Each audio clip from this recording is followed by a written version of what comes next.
Let me briefly introduce myself. I'm Professor at Technion in the field of entrepreneurship innovation for the last 4 years.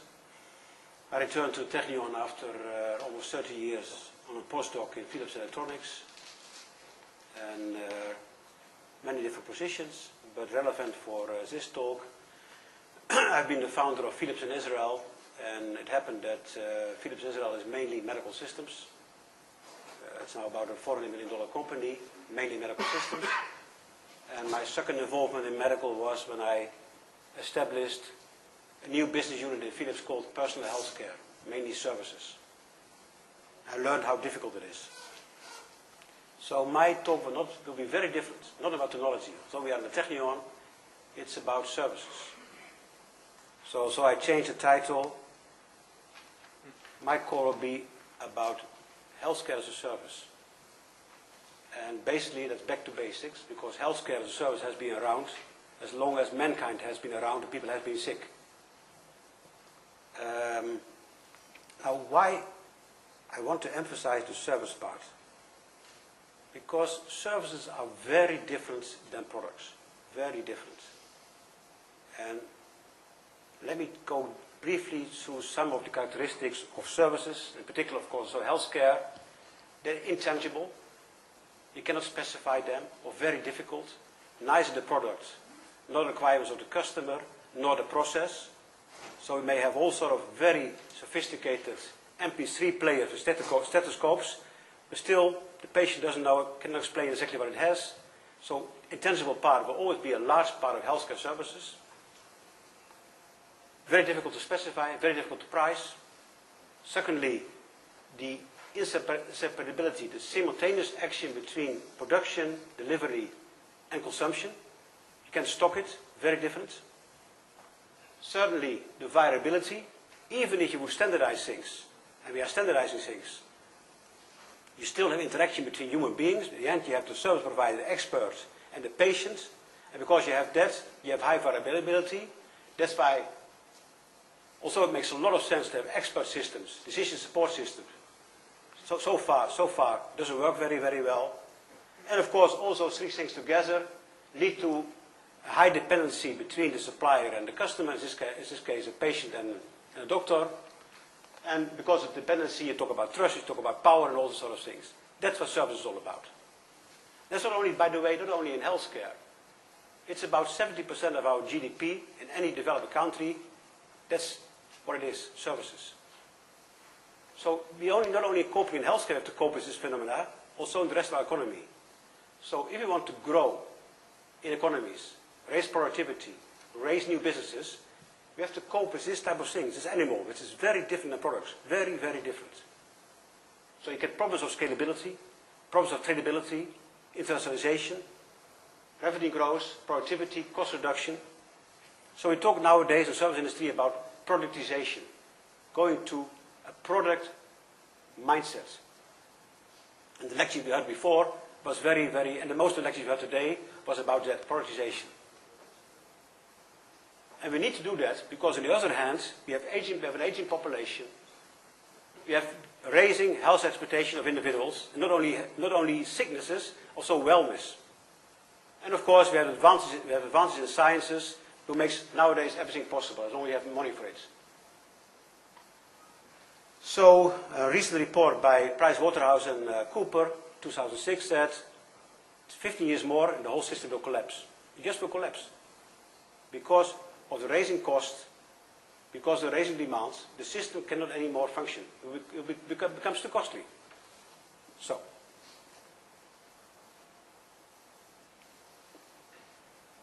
how are we moving these whole services to productization in order to get control of those costs, revenue growth, scalability, etc., etc. And it's happening. If you look at telecom services, it's happening. You have already standard products, we all know it, new businesses, the mobile operators, they know how to play the game of services and products. We see it, of course, in logistics, UPS, aircraft carriers. We see it in more and more in financial services. And the same has to happen in healthcare services, productization. Very interesting, by the way, it's not a talk for today, you see the same thing on the other side. Product companies are going for servitization because they find out that price and quality is not good enough. We talk about life cycle cost, we talk about experience. So you see a movement from product companies to servitization. They're coming from a product dominant logic to a service logic, and we're seeing service companies exactly the other direction. Some other relevant developments in healthcare, but I think most of them I haven't discussed today. From disease care to healthcare, early intervention, from institution to more individual-centered. Consumerism was mentioned by Joel a couple of times. Advanced technologies, and also the private sector is becoming the principal payer. So, you will see then that healthcare services and the drivers of healthcare services and healthcare services development, again, aging populations, rising costs, unsustainable, also very interesting, an educated population with access to information. So, on specific sicknesses, patients know more than the expert is treating them nowadays. Increasing expectations, and then you have the technology, things we have discussed already, so today. So you have this drive about prioritization in healthcare services. And people nowadays, and the previous lecture was a typical example of it, unbound, healthcare unbound. The sky is the limit, particularly for entrepreneurs. We talk about also different diseases, not only disease conditions, like wellness, like fitness, like slimness. We talk about thousands of value propositions, peace of mind, health plans, being able to lead your life even if you are sick in a normal way, have healthcare on the move continuously, many different value propositions, many technologies, many user environments, could be the fitness room, could be old people's home, could be again people traveling, thousands of potential applications. So, what are we waiting for? Why doesn't it happen? Or so slowly? You see also then companies like Intel, like Philips, like Motorola, all of them are talking about this type of things. These are typical slides that you have in corporate presentations. We have this e-health stuff. I'm not going through all of them. We have these things happening on the consumer side, broadband, all this other stuff. What are we waiting for? It's all there. You can start tomorrow. So we get things like this. Again, Intel, but not biochips, different things, personal platforms. This is the healthcare group of Intel. We get different market segmentations, again in Intel slides. Sorry.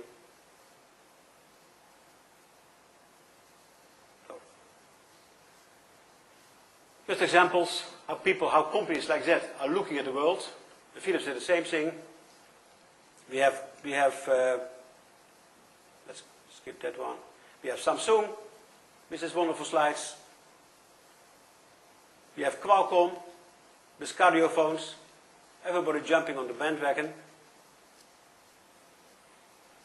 So all of us are in this unbound market space, waiting for the opportunity, waiting for it to happen. Philips is one of them. And I was involved in it from the start, also through a joint venture with Gaud, where we took 20% in, shares in. And Philips decided to go for the total sales model. The idea was that if you want to understand the new emerging business, which is services, you better be in the total supply chain to understand what really is going on in that business. So that's what we did. But still, it doesn't happen. There is no tipping point. It will happen. Everybody knows it's going to happen. But it's not happening. So what are the stoppers? I think, first of all, conservative healthcare professionals. Healthcare professionals are by nature conservative. Regulations, just to get one electronic medical record, it's a huge problem. Who's going to pay for it? That's another huge problem. Who's going to pay for it? Typical Gaud went for the private customer. Said, if the private customer is willing to get peace of mind, he's paying to me directly. So they went around the HMOs. But Gaud found out, together with Philips in Germany, that private customer is not willing to pay. The insurance company has to pay. So who is going to pay for it is a huge issue. fragmentization, localization, lack of standardization, and also the balancing of a service logic and a product logic. By the way, that's just an, to be careful, otherwise I'll be soon go into healthcare. Okay, that's something for discussion, speculation. Now coming back to this issue about, and suddenly, at the moment I come to the opportunities for Israel. I think this is very, very important, because a product company has a product dominant logic, which is a mindset of standardization, of quality systems, of ISO 9000, of basically staying far away from the customer, because the customer is a difficult person. Although everybody is talking about customers first, not true. Product companies are decoupling from the customer, somebody else take care of that. And you have the service dominant logic, whereby the customer is where you interact with day and night, which is a very different company. Now I'm stating is that it's almost impossible to change that logic, because I've been through it in Philips, how difficult it is, unless you make acquisitions, because your DNA, your culture is so different, it's very difficult. The same, by the way, is true for the other side. To come from a service dominant logic to a product dominant logic is very difficult. There are some companies doing it, but mostly they're new companies, like the mobile operators. So my statement there is a lot of opportunities for entrepreneurs in building new companies, in combining those two, because you have to combine those two. You have to remain a service company. Healthcare is services. At the end, you talk with the service supplier, with the customer, the patient. It's a service business. But you need a standardization, that's the product dominant logic, in order to make it scalable. And that will be the challenge for this new business. So, what are the opportunities in Israel, in healthcare services? Such, of course, are major multinationals, like my old company. Those companies often have major domestic markets, like Germany, like the United States, like France, building a position there, and then coming to other markets. Very difficult for companies like Israel to enter those markets, because as a small company in those conservative medical service markets, it's difficult. We are far from the national markets as a weakness, subcritical in scale. Our strengths are the technology base. I think also what is our strength is that we have a very innovation-minded healthcare sector. It's very easy to do better sides here, to get the medical profession involved in your new products. Very easy here, if I compare that with Europe and the United States. We have a lot of entrepreneurship here, looking for those new opportunities. And we have a multilingual and multicultural workforce. Very, very important if you want to scale services. And have opportunities in B2B, B2C, and also P2P, person to person. And healthcare tourism was mentioned, but apparently already was mentioned 25 years ago. It still doesn't work, but I still believe in it. Okay, technology indeed. I think we have quite something to offer, all those new things. So what opportunities to become a global player is this whole space of healthcare and healthcare services. I think first of all in the enabling technologies, and we already are very strong there. In B2B, I'm talking about enabling technologies for services, not for other products, not drugs, etc. You have a company like Aerotel, you have a company like IMD Soft. IMD Soft is a company that's delivering healthcare software to operating rooms and to nursing rooms, doing a great job all over Europe and the United States, beating big companies like my old company. All the medical devices and software companies are in that B2B space. We have B2B in the business to consumer space. We have medical home appliances. And in P2P, we have opportunities in web and phone-based applications and in personal medical records. So we have their opportunities as Israel to be a major player. If you look at the service provider part, one example I know of B2B is Sachel, Germany, being a service provider outside of Israel and succeeding, growing there. And B2B, and they are working with an HMO, with hospitals, so it's B2B. As B2C is examples, like Sagel Telemedicine. You see a second opinion, although I think it disappeared. I see the website still exists, but I think the company has disappeared. It was a nice idea. You see Gaud, so we have companies. By the way, most of the telemedicine companies, of 3 of 10 in the world, are Israeli companies. And P2P, I see an opportunity for social networks. By the way, very recently it was announced a company called iMedics. It's basically a social forum for medical applications. An Israeli company, established by, I think, what's his name? I wrote it down somewhere. I want to follow up on it.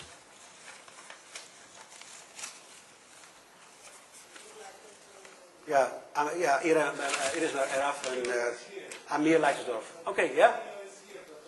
Okay, I'll talk to you in a moment. So, those are opportunities to become a global player also in Israel. Now, what my specific proposal would be, but that's again, of course, totally open for discussion. I think something more has to happen. We see all those, because we see all those opportunities, and I mentioned where the opportunities are. A lot of people in Israel are taking those opportunities. Maybe we could do more than that. Because at least people tell me that we have the second largest HMO in the world is in Israel. The first one is Kaiser, and Clalit is supposed to be the second one. So we have a beautiful beta site. Why can't we do the same thing as we did with Makarot, the big water company, and use the same model? Makarot was willing to be a beta site for water companies, having an incubator, and creating industry very successfully. I mean, not successfully, but at least the way they're doing it, and by support with the government, is creating a water industry in Israel.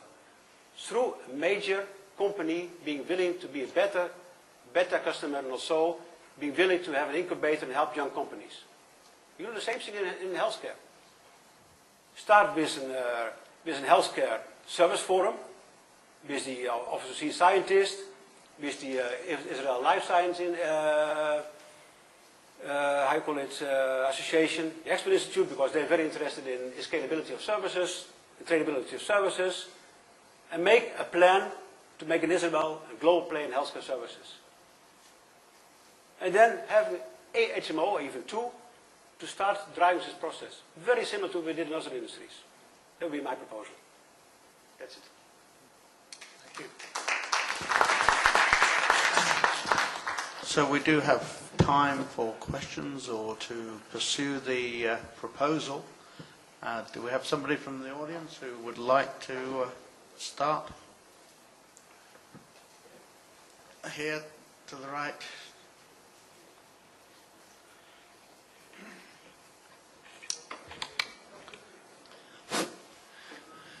Like in most of the lectures before, the element of moving to the patient always comes up. It was everywhere, but you're the first one who took a different conclusion. All the others before said, well, sorry, we are in B2B. The patient doesn't pay, so therefore we are not in the direction. The patient will pay. Now, that's what we're moving for. And sure. That was actually the questions I really want to hear, because you're the first one. We are involved party because we are working, we are building, not only here in Israel, but in Germany, a patient-centered information system which is supported by the doctors.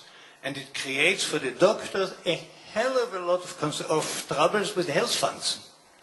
Yeah? But you're the first one, and I really wanted to thank you very much. That's what I wanted to hear. No, but I think it's not because I'm in favor, because the present system is unsustainable. It will collapse. It will just collapse.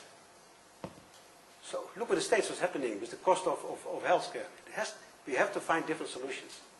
And that's the payer has to move to the private sector and the individual. That's going to happen.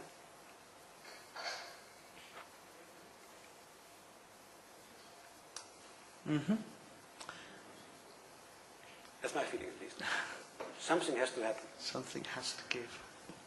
And I think also a major tipping point will be the educated customer.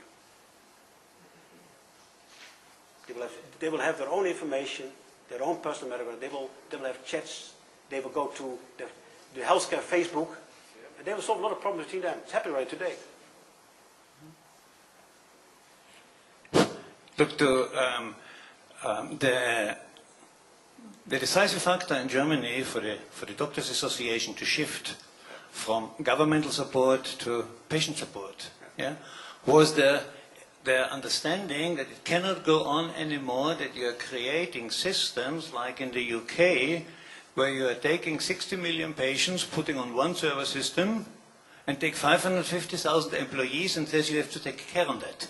I mean, it just doesn't work on that. And the conclusion, what the German doctors say is, if we want to have effective healthcare systems, we must bring the data to the patient.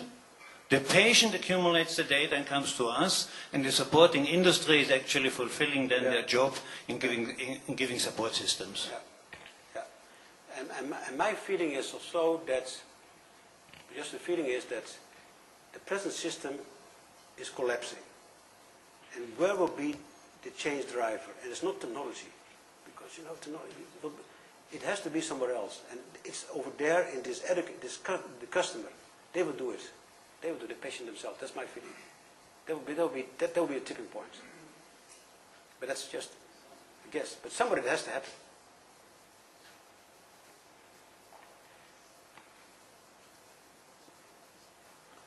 More questions? More questions? Okay. It just sorts in my own mind. That's always nice about this type of conferences, that it forces you to put things to Delta Roche. You have to start thinking about what you have in mind. So, yeah. Just ongoing sort of. Okay.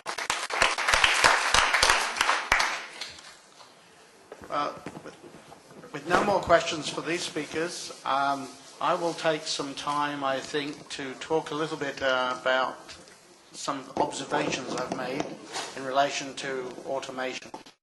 And you'll soon find out if you find it interesting. So I'll just take 10 minutes of your time.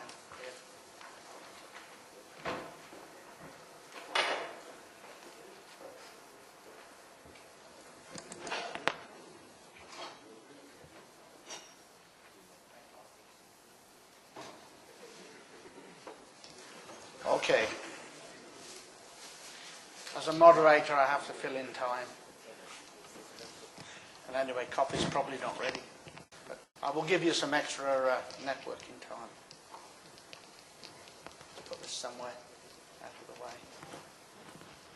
Okay.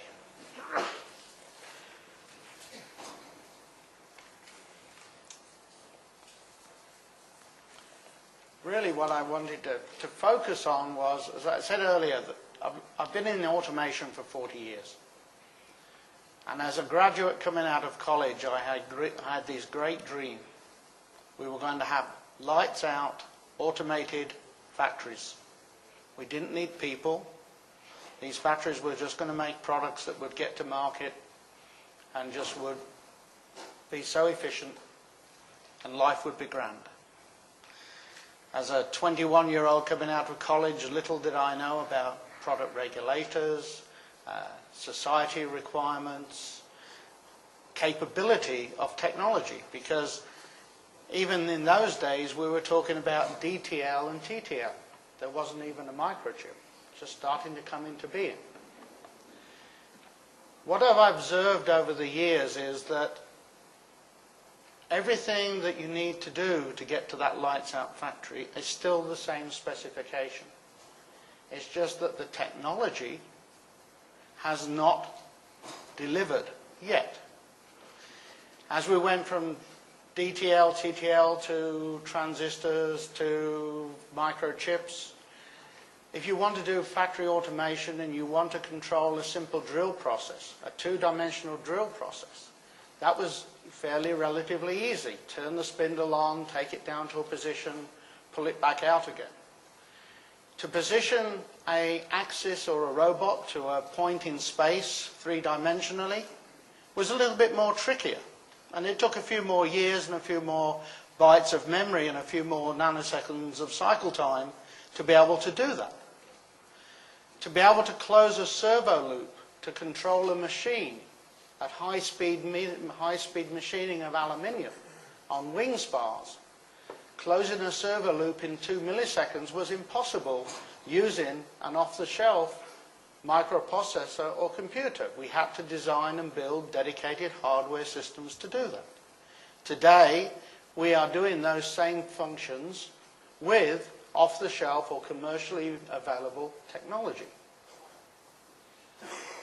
Why do I say this today to you, to the medical conference, is because in the world of automation, you're talking about conservative purchasers, people who are running factories, who want those factories to stay running. They want to produce goods. They want to produce them 24 hours a day. They want to produce them for a global marketplace, one product, meeting one international standard, and just mass produce it as best you can. The medical world, and when it comes to automation, and instead of talking about a chunk of metal now, or a case of cookies, or a vat of beer, we're now talking about a person. The product itself is far more complex, and the product, I suggest, is very sensitive to what it's going to allow you to do with it. And so the medical profession is far more risk averse. So while I can sit here today and see all these technologies are available, our previous speaker said they're available. I know they're available. But we're dealing with a societal and a cultural problem as much as a technology problem. And I haven't heard one speaker yet talk to the point about educating the consumer. We've all talked about making products, we've all talked about being able to deliver products to the consumer, but nobody's actually said, you know what, we really need to be going out there to educate the consumer. To educate the consumer that prevention is better than waiting until you're sick. Where is the incentive for consumers to go and do preventative checks? Don't tell me that an insurance company that says, oh, by the way, you get 2 free checkups as part of your insurance premium is an incentive to go and do the checkups.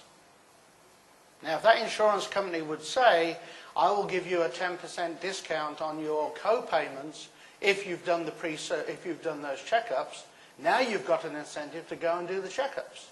But giving them free is not a way to go. I want to respond. Okay. I'm trying to be deliberately provocative. That's right. You did. Good. This last session is meant to be let this be the model. I want to address your sentence, educate the consumer. Mm-hmm. And that reminds me, years ago, when our very bright scientists, but also in research and development in the companies, were coming with new equipment, even in healthcare, and defense and other things. And we were reviewing it, and then we were getting feedback from the customer, problems or that. And the answer was, they don't understand. We have to educate them. So, you work with customers that pay a lot of money, then you can afford to go and send people and to try, but slowly, even then, I think we learned, let's listen. Mm-hmm. And I remember RSNA, classical RSNA in Chicago. And the question was, companies were presenting their things, and everyone with the new things. And I learned at some point in time, say, one moment, do you hear what he's telling you, the customer?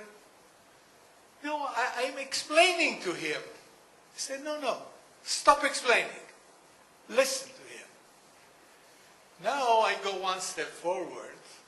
7 years ago, when I made a big move after 38 years and got exposed to the consumer goods and started understanding better and better that technology today is applicable, really is applicable to every consumer. Mm-hmm. And, you know, some of the things that are today, including service of the consumer. So I have today, and I think I mentioned this morning, but I repeat it. Many times I get startups that people come to me with a great idea for a new device, for a new kind of software that they say, well, here is something absolutely new. We can do it. The consumer will want it, and we just, you know, have to have a prototype and so on. I say, stop. I believe you. I know that you can do the technology. I come from that world, and, you know, I believe you. Tell me two things.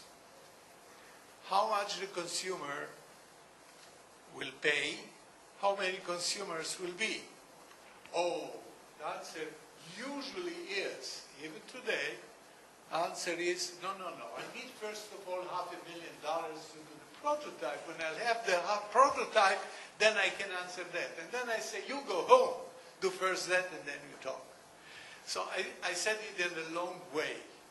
But I must say that it appears to me that it will be very dangerous if we try to tell those that have to do the future things, the technologists and the physicians, and we start to tell them, you know, you have to educate now the consumer how it's going to look the next one. They don't know. They have to spend time in doing that. This is exactly the same way that companies have to understand, first of all, what their market wants. Mm-hmm. And people, you have to help them.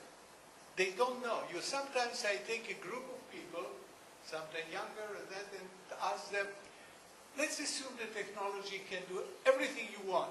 What do you want? First minute, 2, 3, swipe. Then I start provoking. I said, you have a PC? Oh, sure I do, I have a PC. Are you happy? No, I'm not happy. Okay, then we continue.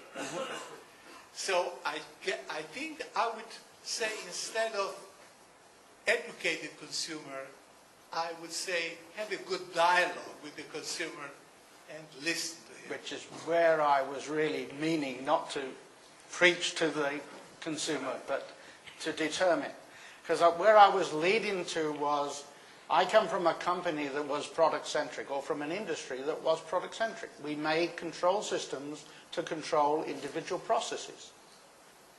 What we realized very quickly was the fact if we could make a single process very efficient, we weren't solving the end user problem.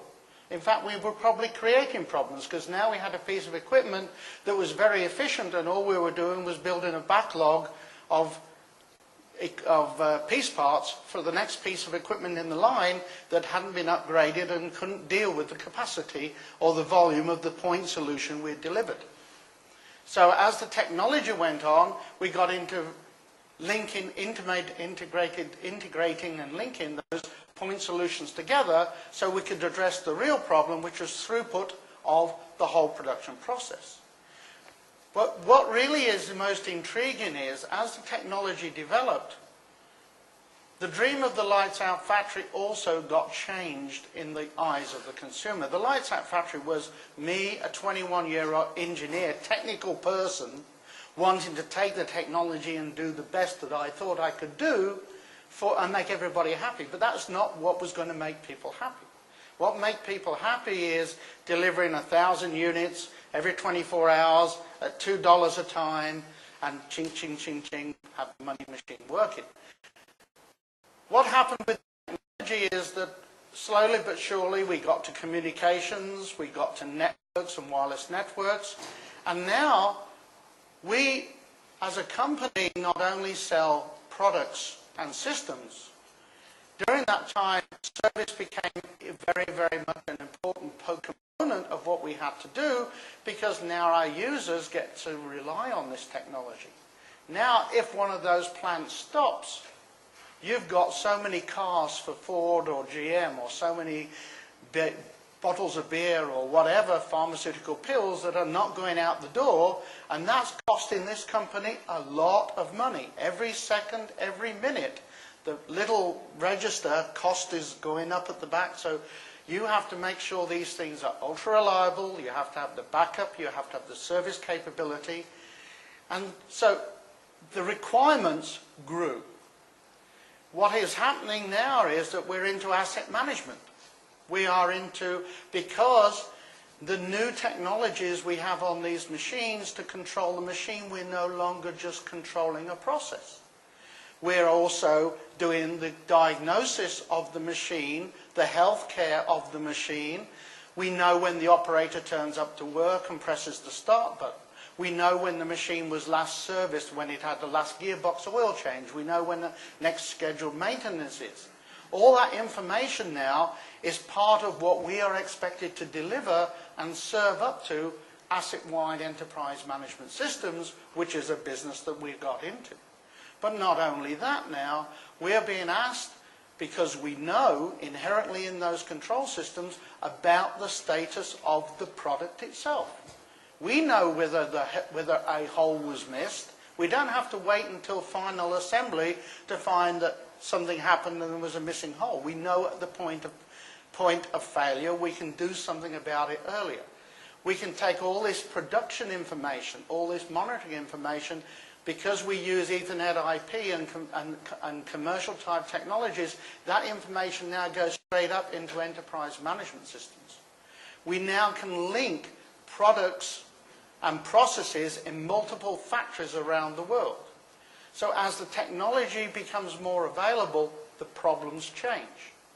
And that's what and so we don't talk about moving from a product economy to effectively a service commodity. What we have done and what we talk about is providing solutions. The solution may be a product.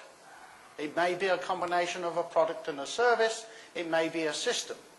But what we try to look at in the eyes of the customer is what is his problem and what is the solution, and what does the form can that solution take? Combination of product, system, service.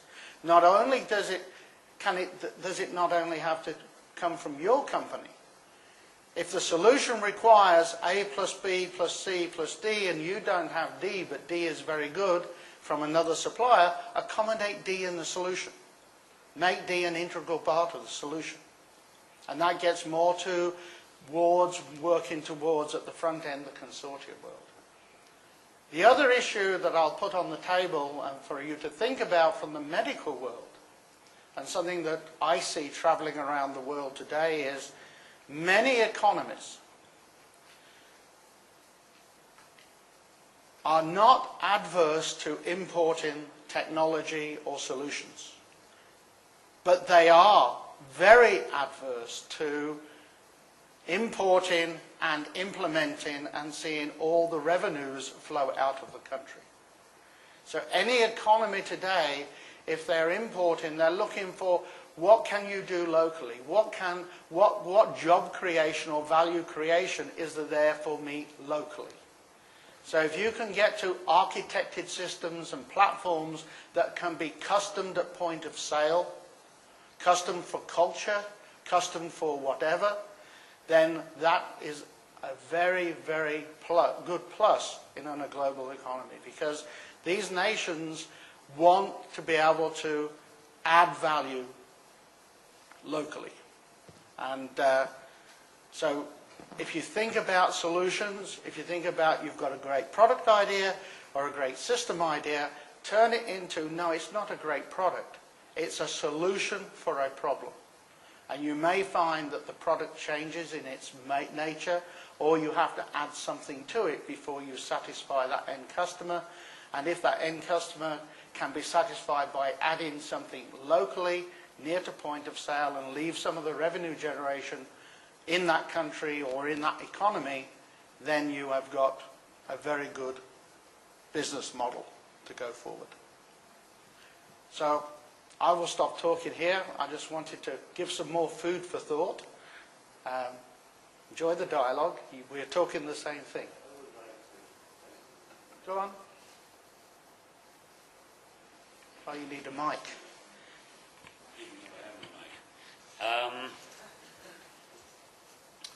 Like two things, if I may add. There's a conversation Alec and I have had in the past. Where, We don't always agree, by the way. and this one has to do with the following. They are one of the leading companies in the world in creating factory controllers. So they work very hard and they do research and they come up with something new. And the point that Alec always makes to me, he asks me the following question. How long do you think it is from the day that we announce a new piece of technology before it's been commoditized by the Indians and the Chinese? They also will have that product available, right? And they will compete with us, and whatever gizmo you come up with that does something or other, never mind about the intellectual property protection you think you've got, they will come out with something or other that does something more or less equivalent. And so, but, he says, we still manage to stay in business. Now, how do we stay in business? We stay in business because we don't just anymore sell a product. Right? We sell a total solution. We know more about the factory environment, generally speaking, than these competitors from India and China, at least for now. And therefore, we're able to do so much more, in their case with the factory, I suppose in the case here, with understanding the medical the totality of dealing with the health medical problems. So that's one aspect. Okay, let me just add my other one, and I'll give it. The other thing is that... Oh, okay. Because there is a very simple answer. The simple answer is what I mentioned this morning. You always have to look what's your relative advantage. Sometimes your relative advantage is that you dominate the market. And you have to use the fact that but it's taking a short time if you assume that because you have the customers, you'll give them the same thing all the time. Use it in order to do something. Yeah, I agree totally with Jose on this one. Because the relative advantage here was that they can do that job. The second thing is I wanted to give the example, and I've used this before, of the cataract problem in India. One of the biggest problems in India is that there are loads of blind people walking around. And many of them are blind because they've had cataract problems. And if you live in the United States or in Israel or in Europe, what's the big deal? You go in, it's an easy piece of surgery, the lenses are $100 a piece, nothing, you know. But that's totally prohibitive in India or Africa. So they don't have it. But a very smart eye doctor in India who'd worked for the government, was a doctor, he said, well, wait a minute, I think I can solve that problem. And he didn't solve it by inventing a new cheap lens, which would have been the automatic response of most of the people that we are talking to. Is how can we come up with a $10 lens or a $3 lens instead of a $100 lens, right? That's not the way it was done. Joel's laughing because he knows the answer. And what would happen there, and some of you may know this one, is that he created, I'm being oversimplified and shortening, but he created a process where very large numbers of people would undergo cataract surgery. He created a system where doctors from all over the world ran to work there because they could get more experience in cataract surgery in a month in his place than they get in 3 years back in the US. He was able to a little bit of intellectual property cheating, but doesn't matter. He was able to finish up getting lenses literally for a few dollars, right? And if you look at the records, they have by now done, I've forgotten how many million surgeries by now, and the whole system is growing. I'm not saying you can use that model everywhere, but it worked in that situation, and it says to you that the solution has to be in the larger systems framework. It isn't necessarily only a technological innovation. It is, in this case, a business case or structural innovation. So those two examples, I think, are something to think about as we listen to, you know, the technological solutions, which more or less we've been listening to today, and tremendously interesting as they are. One more solution to the other two is that you focus in a niche and keep that niche. Keeps you profitable and so on. And in that niche, it is worthwhile for the others to start competing. Anyway, this is our little debate. Somebody behind you. One thing we haven't done, and I think overall was given very little thought, but perhaps this is a good opportunity to start thinking about it. What is the total medical solution? What should we give to the patients? And I will give you an example from my case. About half a year ago, I had to sit in a committee against 10 doctors and convince them to give me the treatment that I wanted, against their objections. It's not something I want to do again, but I was right. The treatment was good, and it saved me a lot of suffering. So there's a problem. There's a problem that I was not given the best, unless I had the intellectual responses and the support from my wife, who is a doctor as well, I would not have been able to do it. Perhaps we should invent the concept of a patient advocate.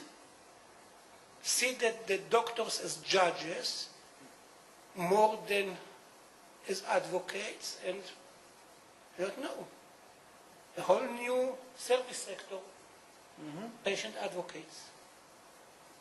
Maybe technology will do it, what I'm trying to... But the second opinion is the same sort of person. It's part of the same school. Maybe. My daughter just went through this. I found it different. Look, it goes further on an unacceptable position where technology is available, but hospitals and health funds are just don't care. We have a report from Germany that 58,000 people die every year in German hospitals because of wrong medication by nurses and doctors in hospitals. The American figure is around 100,000 plus minus. The Israeli figure is reported a few weeks ago around 3,000. Now, the technology of having, for example, I only take one element of medical data out of it, of having all medications on one point, whether you put it a device, a server, a CT, it really doesn't matter.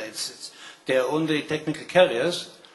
Load pharmacological analysis on this device, wherever you have it, and run instantly medication risk analysis based on information which the patient has now got from all his doctors, from all his hospitals, where whether you go in Israeli health funds or whether you go in German health funds, they have altogether about 40% of the data is available, all the other data is somewhere else, or in Duke University, or I don't know where.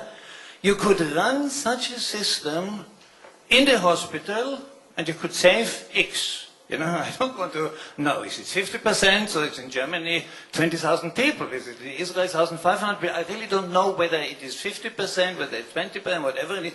But the technology is available, and there is no chance that either the health funds nor the doctors, through the IT systems, the hospitals, are ready to install a technology which, I make promotion for my own company, you could take from my website and I'll make it to you available in 5 minutes. It's there because it's existing.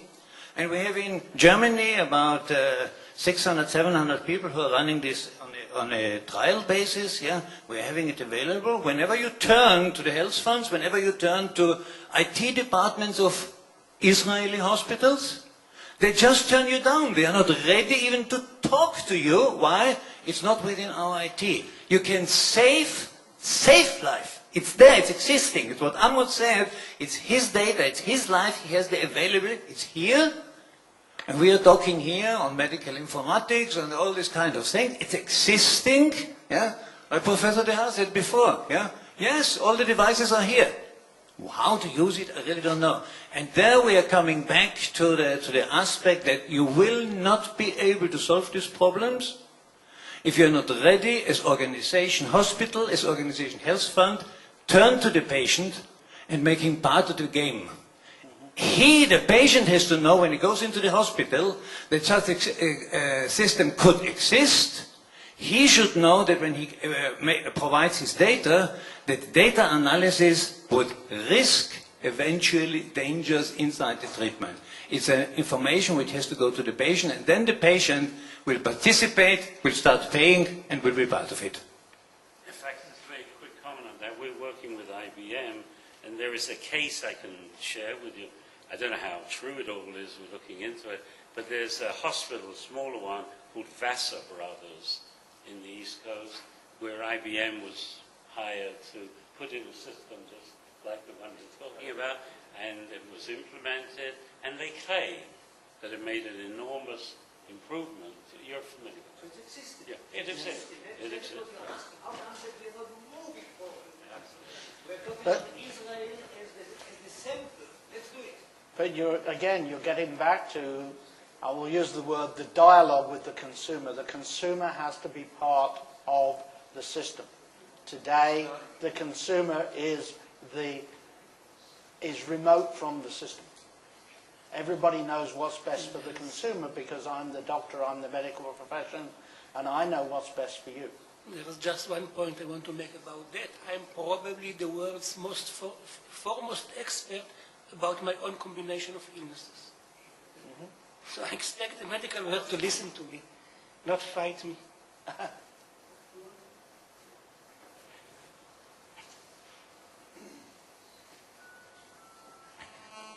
Hi, I'm Rafi Beyer. I'm the director of Rampam, and I would like to respond to your very important question on saving lives from errors in medicine.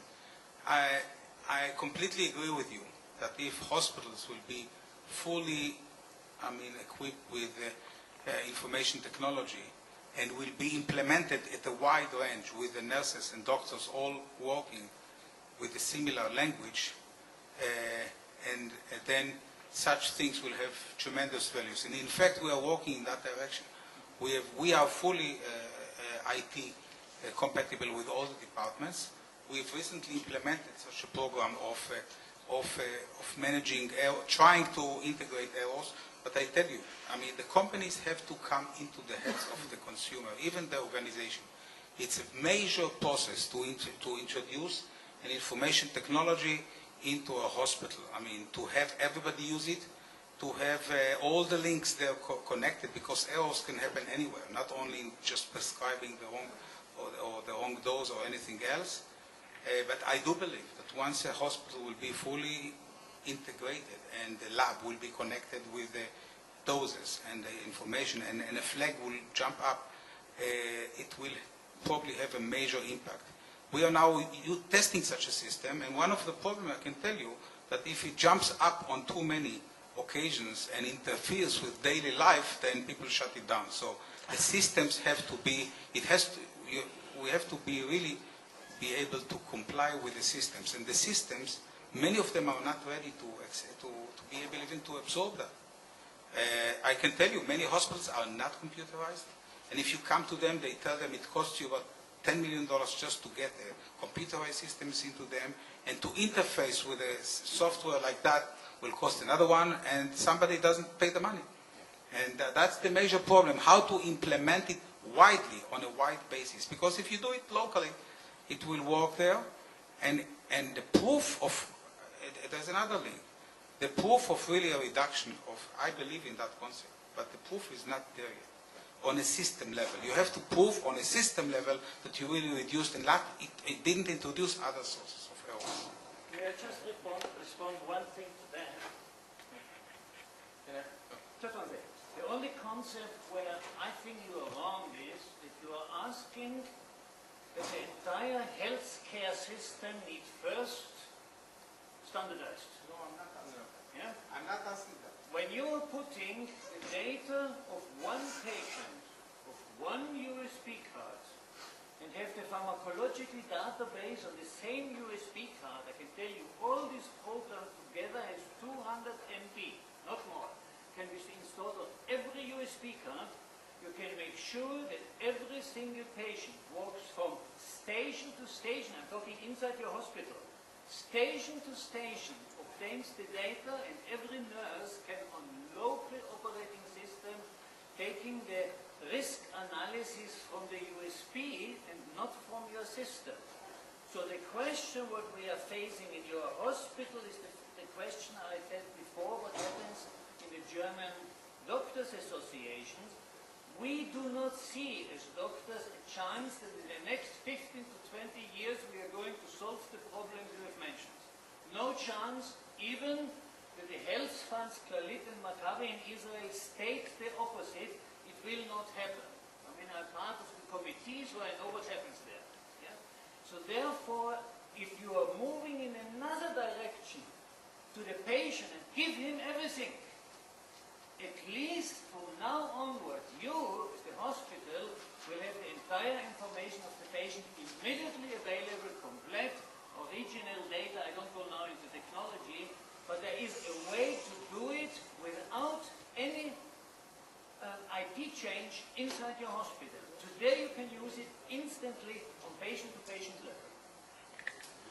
I want to make a comment that ties back to Uzi Agalil's comment that I believe you said that the IT in healthcare is 10 years behind or somebody said it in behind the business and financial applications and so on. Having been 30 years in the IT, I can sort of... IT for healthcare. Right, I'm talking about that. So it makes a nice opportunity for an older guy like me to sound smart because I've been 10 years ago and I know where we are now.